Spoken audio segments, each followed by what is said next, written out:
네, 오늘 수요예배 사사기 15장 말씀 우리 함께 나누면서 큰 은혜 받는 시간 갖기를 원합니다. 여러분 오늘 사사기 15장 내용을 우리가 교독하면서 여러분 이 말씀 속에서 삼손에게 무엇이 있음을 발견할 수 있어요? 하나님의 영, 땡.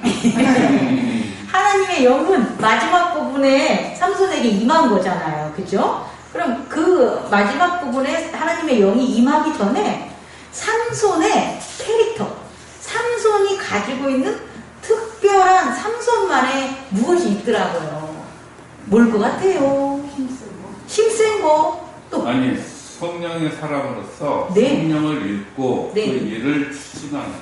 그죠? 그런 건데 그런 것들이 우리들의 겉사람의 특징으로도 삼손에서 찾아볼 수가 있더라는 거예요. 그게 뭐냐면 따라해보세요. 진정.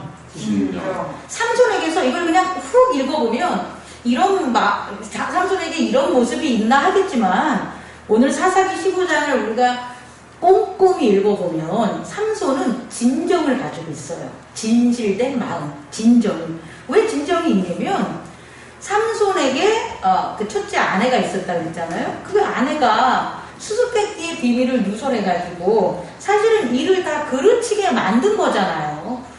피를 보지 않아도 되고 또 다른 마을에 가가지고 여우털을 뺏겨오지 않아도 되는데 그 수수께끼를 누설해가지고 그 아내 때문에 사실은 일이 복잡해진 거잖아요. 그럼에도 삼손이 이때 여자를 내친 게 아니에요. 우리가 14장 마지막 부분에 삼손의 아내를 친구에게 줬더라는 그 표현을 통해서 이게 삼손이 줬는지 알았는데 15장의 말씀을 보니 삼손이 한 게 아니라 누구? 그의 여자의 아버지인 자님이 한 거예요. 그리고 삼손은 그 여자 때문에 더 수고스럽고 어쩌면 죽을 위기를 겪었음에도 불구하고 그 여자를 다시 뭐 했다는 거예요? 찾아갔다는 거예요. 오늘 보면 1절에 얼마 후에 밀거둘 때 삼손이 염소의 띠를 가지고 그의 아내에게로 찾아갔다라는 것, 그리고 그의 방으로 내가 들어가겠다는 것은 그 여자와 함께 뭐 한다는 거예요. 같이 지난 일은 잊고 같이 살아갑시다 라는 마음으로 간 거라는 거. 그런 마음, 여자가 자기한테 잘못을 했음에도 불구하고 그 잘못을 용서해주는 마음, 그 마음이 진정이라는 거예요. 진실된 마음. 그렇게 여자를 찾아갔는데 자기와는 상의도 안 하고 누가 장인이 뭐 했다는 거예요. 그 여자를 그 친구에게 줘버리고 엉뚱한 핑계들을 갖다가 댄 거죠. 두 번째로 삼손이 가진 그 진정한 마음을 오늘 사사기 15장에서 찾으면 이스라엘인들이 삼손을 뭐하러 와요? 결박하러 오잖아요. 삼손이 힘이 없습니까? 삼손 힘이 있잖아요. 삼손이 도망을 못 칩니까? 도망칠 수 있잖아요. 그럼에도 불구하고 블레셋 사람들에게 자신을 넘겨주는지 알면서도 또 이스라엘인들이 자기를 찾아왔을 때 이스라엘인들을 공격하지 않았다는 거예요. 왜? 하나님의 백성이니까, 동족이니까 그 이스라엘인들을 공격하지 않고 이스라엘인들에게 뭐라고 오히려 얘기하냐면 나를 죽이지 마라. 나를 치지 않으면, 너희들이 나를 죽이지 않으면 내가 너희들에게 묶임을 당하겠다. 그리고 블레셋에게 넘겨지겠다라고 삼손이 얘기하는 거예요. 이런 두 모습을 봤을 때 삼손이 가지고 있는 게 뭐냐 봤더니 진정이라는 것을 깨닫는 저와 여러분 되기를 원합니다. 두 번째로 있잖아요. 하나님께서는 모세와 여호수아의 영도를 통해서 이스라엘인들을 가나안 땅으로 인도할 때의 통치 방법과 또 가나안 땅 내에서 지금 사무엘과 다윗을 통한 이스라엘의 국가가 탄생하기 바로 전, 어쩌면 지금 이 삼손이 사사로 있는 이 시기를 부족국가식으로 좀 보면 될 것 같아요. 이때의 통치 방법이 조금 차이가 있다는 걸 우리가 살펴보면 돼요. 모세와 여호수아의 영도를 따라서 가나안 땅으로 갈 때는 사실 있잖아요, 여러분. 하나님이 직접적으로 이스라엘인들에게 나타나는 거예요. 하나님이 숨으신 게 아니라 하나님이 그들에게 허락한 성막을 통하여, 그 성소를 통하여, 제단을 통하여 하나님이 직접 제사장들에게 나타나시고 또 직접 불기둥과 물기둥으로 또 나타나셨어요. 다시 말해 모세와 여호수아를 통하여 가나안으로 이동하는 동안에는 하나님이 그의 제단과 율법을 통하여 직접적으로 경험적으로 하나님이 이스라엘을 통치했다라는 거예요. 그런데요, 사사시대에는 이렇게 통치하지 않아요. 왜냐하면 제 생각에는 떠나는 여정에서 그랬던 것 같아요. 정착을 하면 그 정착된 가나안 땅에서는 율법과 제단을 통해서 하나님의 나라라는 국가를 통해서 이루어지는 거라는 거예요. 그런데 이 국가가 이방신들로 타락을 하게 되고 하나님이 주신 모세 율법들이 사람의 법으로 변질이 되니까 그 안에서 하나님이 우리가 지난 주일에 설교한 말씀으로 우리가 예를 들자면 낯을 피하신 거죠. 워낙 하나님은 제단과 율법을 통하여 그의 낯을 드러내는 거죠. 그런데 거기에 죄가 임하니까 하나님이 낯이 가리워지고 사람들이 하나님의 낯을 피해 도망하면서 제사 드리고 율법을 행한다고 이런 일들이 벌어지는 거죠. 그래서 사사시대에는요, 하나님이 어떻게 이스라엘인들을 구원하고 통치하나 봤더니 사사를 통하여 그의 뜻을 나타내는 거예요. 다시 말해 사사가 하나님의 임재의 통로가 되는 거예요. 성소를 통하여 하나님이 임재했다면 사사시대에는 삼손의 몸을 통하여, 삼손의 마음을 통하여 하나님의 임재함으로 하나님의 백성들을 구원하는 것을 우리는 두 번째로 깨달았으면 좋겠습니다. 그래서 세 번째로요, 사사의 특징이 있는데 장로님께서도 말씀하셨듯이 사사의 첫 번째 특징은 뭐다? 하나님의 영이 임한다. 이것은 단순히 사사시대의 사사에게는 하나님의 영이 임합니다 라는 것도 나타나지만 반대적인 측면에 의하면 악한 영도 사람에게 나타난다는 걸 깨달아야 돼요. 그래서 사사시대 때는 하나님의 영이 직접적으로 임한 사자도 있지만 하나님의 영이 아닌 거짓된 영이, 악한 영들이 사람에게 임하여 역사를 부리는 일들도 우리는 찾아볼 수 있다는 거예요.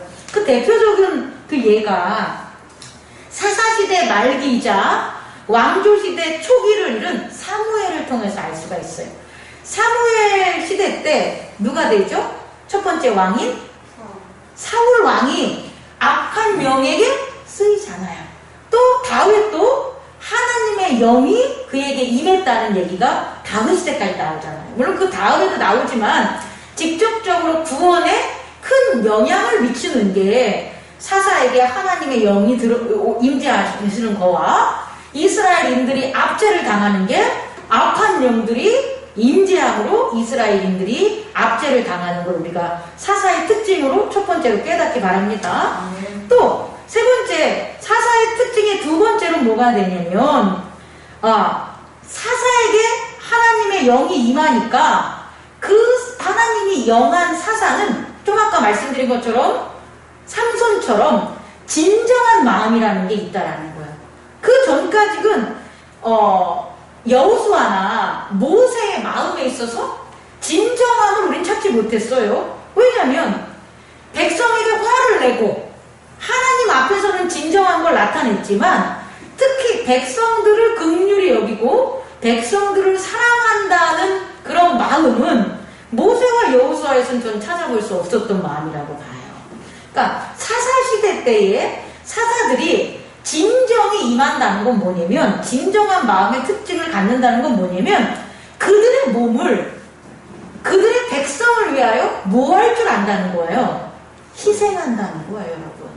긍휼히 여기는 마음이 하나님이 우리에게 주시는 마음인데요, 이 긍휼이라는 것은 단순히 불쌍히 여긴다 이 마음만 있는 게 아니라 내가 너희를 불쌍히 여겨서 내가 너희를 위하여 희생할게가 들어가야 되는 거예요. 사사시대에 있어서의 진정한 마음이라는 건 뭐냐면 내가 너희들을 위하니까 내 몸을 너희들을 위해서 뭐 할 수 있다는 거예요? 희생할 수 있어 라는 게 바로 사사시대의 특징이 되는 거죠. 그래서 사사의 특징 또 세 번째는 이 진정이라는 게 뭐냐라는 걸 우리가 조금 더 디테일하게 한번 접근해 보면 맹자가 이런 얘기를 했어요. 맹자가 뭐라고 했냐면 사람에게 있어서는 사람은 태어날 때부터 성선설, 태어날 때부터 선함을 가지고 태어났어. 그거의 증거가 뭐냐 봤더니 사람에게는 인의 예지가 있어. 이 사단에 이 뿌리된 이곳에서부터 네 가지 마음이 나오는데 첫 번째 마음인 그 뿌리 인에서 나오는 게 뭐냐 봤더니 측은지심이라고 나와 있는 거예요. 측은지심. 측은지심은 어떤 마음이냐면 불쌍히 여기는 마음. 불쌍히 여기는 마음이 인으로부터 나온, 사랑으로부터 나온 마음이다라고 맹자가 얘기하는 거죠. 오늘 삼손의 진정의 이 측은지심, 이스라엘인들을 위해서 자기의 몸을 헌신하고 바치는 이것은 바로 하나님의 사랑을 바탕으로 한 측은지심이라는 걸 전 또 여러분에게 전해주고 싶어요. 또 맹자가 말한 네 가지 마음 중에 의가 있어요. 인의. 의라는 단어에 의해서 나온 마음이 뭐냐 봤더니 수오지심이라는 거예요. 수오지심. 수오지심은 뭐냐면 악을 미워하는 거예요. 우리 사람의 의라는 그 사단의 밑에서 나오는 그 마음에서 나오면 그 의라는 것은 뭘 하냐면 악을 미워하는 마음이야 라는 거죠. 오늘 삼손에게서 이 수오지심이 있습니까 없습니까? 있죠. 블레셋에서 한 번 당하면 절대 그냥 넘어가지 않고 오히려 그것을 대갚아주고 악을 응징하려는 그 마음이 삼손에게 있단 말이에요. 그게 수호지심이라는 거예요. 그게 의를 바탕으로 한 마음이다. 그리고 세 번째 마음은 뭐냐면 인의 예가 되겠죠. 예를 사단으로 해서 나오는 마음이 있는데 그 마음은 뭐냐면 사양지심이에요. 사양지심. 겸손한 마음을 사양지심이라고 해요. 예가 바탕이 돼야지만 겸손할 수 있는 마음이 있는 거예요. 예라는 우리의 그 마음이 없으면 겸손해질 수 없고 자기가 높아지고 교만하려고 하죠. 오늘 삼손을 보면 우리는 이것을 알 수 있다는 거예요. 힘이 세고 하나님의 영이 임했음에도 불구하고 그는 타인에 대해서 자기가 높아지려고 하지 않아요. 자기가 높아서 교만한 권세를 부리려는 마음을 우리는 삼손에게서 찾을 수 없다는 거예요. 그건 바로 삼손이 가지고 있는 진정된 마음의 세 번째 마음의 특성이 뭐가 되냐? 사양지심, 겸손이라는 것을 우리는 찾을 수가 있습니다. 마지막으로는요, 삼손의 마음과 또 맹자가 말한 사단 중에 지라는 그 알지자, 지에서 나오는 마음인데 그 지에서 나오는 마음이 뭐냐면 십이지심이라고 해요. 십이지심은 옳고 그름을 판단하는 마음을 십이지심이라고 해요. 다시 말해 삼손은 하나님의 영이 그에게 임했기 때문에 그가 옳고 그름에 대해서 알 수가 있다는 거예요. 그 옳고 그름에 따라서 자기의 마음의 감정적, 경험적 판단에 의해서 내 기분 좋으니까 내 힘대로 부리고 내 기분 좋으니까 내 마음대로 하는 게 아니라 하나님의 성령이 임한 가운데 깨달음으로부터 나온 그와 같은 지식이라는 그거로 발생한 십이지심이 삼손에게서 우리는 찾아볼 수 있다는 것을 깨닫는 저와 여러분 되기를 원합니다. 네 번째로 이러한 진정이 회복되는 게 중요하다는 거예요. 이 진정이 회복된 이 사사는 하나님의 영도 임하면서 그 영이 머물 수 있고 활동할 수 있는 진정한 마음이 있다는 거 아니겠습니까? 그 마음을 우리가 몇 주 전에 여러분에게 설교한 마음으로 하면 양심이에요. 양심. 다시 말해 이런 진정의 마음은 뭐냐면 속사람이 아닌 겉사람에게 하나님께서 주어진 양심. 내 마음에 내 안에 있지만 내 소유가 아니고 에고의 자신의 나를 위해 쓰는 마음이 아닌 유일하게 내 안에 있지만 모든 사람들이 공통적으로 공평하게 준 마음이고 그 근데 그 마음엔 무엇이 담겨져 있어야 되냐면 하나님의 사랑과 이웃들의 사랑으로 강해지는 마음, 그 마음이 뭐다? 양심이다. 그 양심의 진정된 마음에 그와 같은 네 가지 어떤 측은지심, 수호지심, 사양지심, 시비지심의 마음들이 역사할 수 있다라는 거예요. 근데 그 양심이라는 진정이 없다면 이런 마음들이 우리가 소유할 수가 없겠죠. 나타낼 수가 없겠죠. 그래서요, 네 번째로 여러분에게 드리고 싶은 건 이러한 양심, 진정이 회복된 사람에게는 어떠한 변화가 있냐 봤더니 죄가 임하지 못하는 거예요. 죄가 틈타지 못하는 거예요. 물론 양심이 있다고 죄를 안 지는 건 아니에요. 하지만 그 죄가 어느 영역, 하나님을 사랑하고 이웃을 사랑하는 그 양심의 영역에는 죄가 들어오지 않는다는 거예요. 양심이 있어도 다른 마음, 양심이 아닌 우리의 경험과 지식으로 만든 그런 마음이 있잖아요. 그 마음은 죄를 질 수가 있어요. 양심이 있다고 죄를 안 지는 게 아니에요. 양심이 있어도 우리가 만든 다른 마음, 에고의 자신을 위한 마음 속에 있는 그런 거로 죄를 질 수 있지만 어디에 있어서는 죄를 안 진다. 양심 안에는 죄를 안 짓는 거예요. 그래서 하나님을 섬기고 이웃을 사랑하는 것 안에서는 삼손은 죄를 안 짓는다는 거예요. 그래서 어떤 일이 벌어지냐? 하나님을 피하지 않는다는 거예요. 하나님의 영이 내게 임하는 건 하나님의 낯이 삼손에게 향하는 건데, 그럴 때 도망가서 하나님 나 진짜 그 일 하기 싫어요. 나한테 뭐 좀 보여주세요. 이렇게 하지 않는다는 거예요. 하나님의 낯을 피하지 않는 삼손의 특징이 나타났다는 거죠. 또 하나는 삼손에게 있어서는 그 이스라엘 사람들이 보지 못하는 하나님의 나라가 보여요. 다시 말해 삼손에게는 하나님의 낯이 가리워지지 않아요.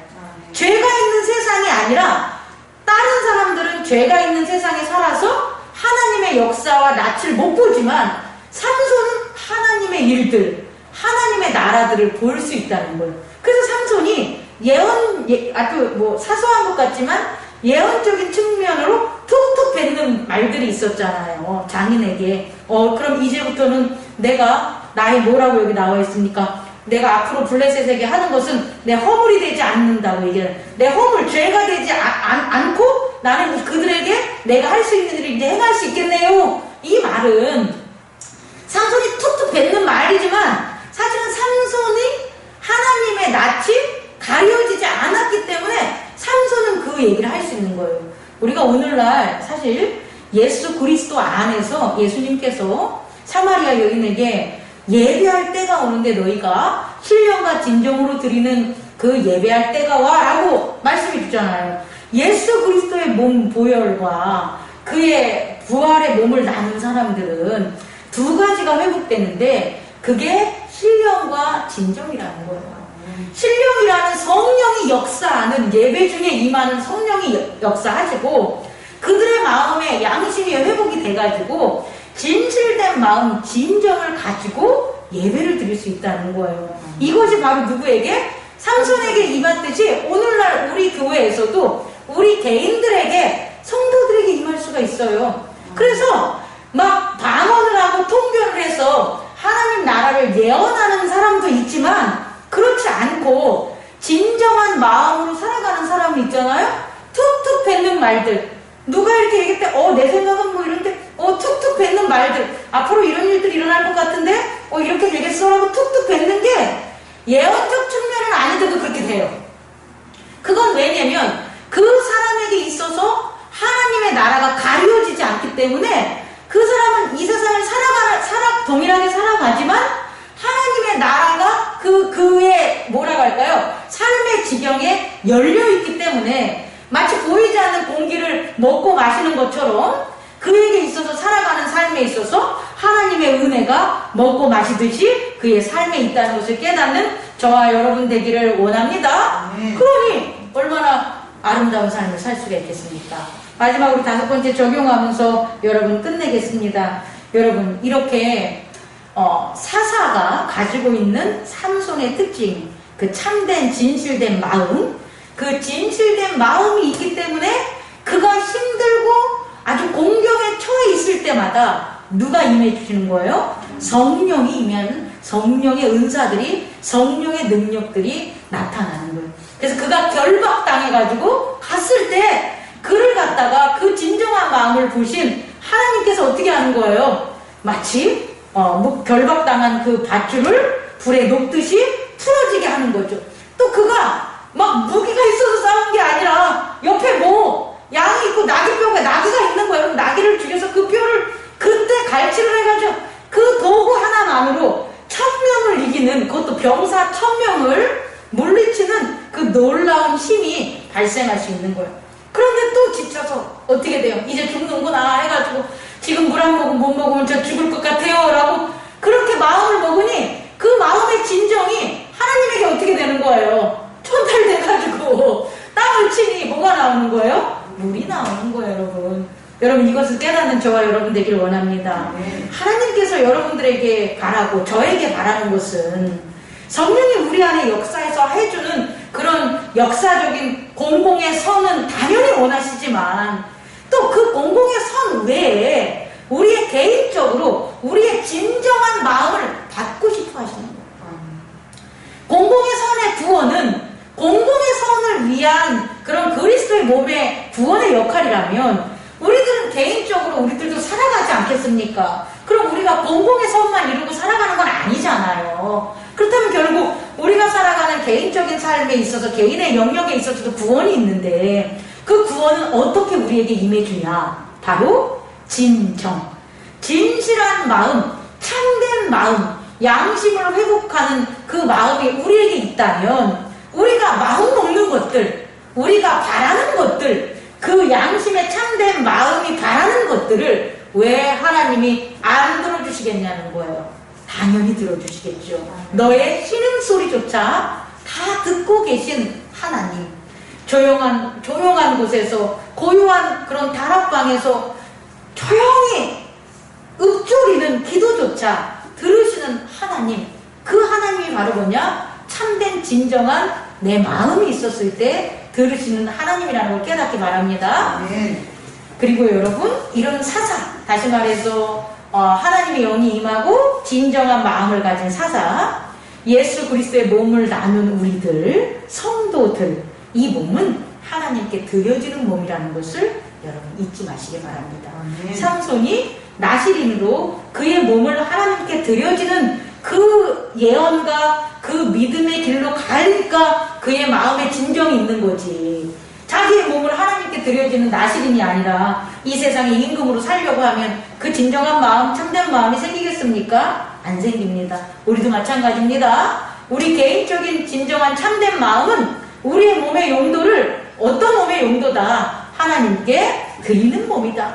예수님이 그의 몸을 하나님께 드리는 용도로 사용하셔서 진정한 마음을 우리에게 보여주신 것처럼 우리도 우리의 몸을 하나님께 드립시다. 그래서 공공의 선도 우리에게 예배를 통해서 교회를 통해서 이루어지지만 우리 개인의 삶을 통해서도 참된 마음을 통하여 하나님이 받으시고 하나님의 역사가 일어나는 귀한 날들이 우리의 인생에 펼쳐지기를 축원합니다. 기도하겠습니다. 사랑하는 은혜가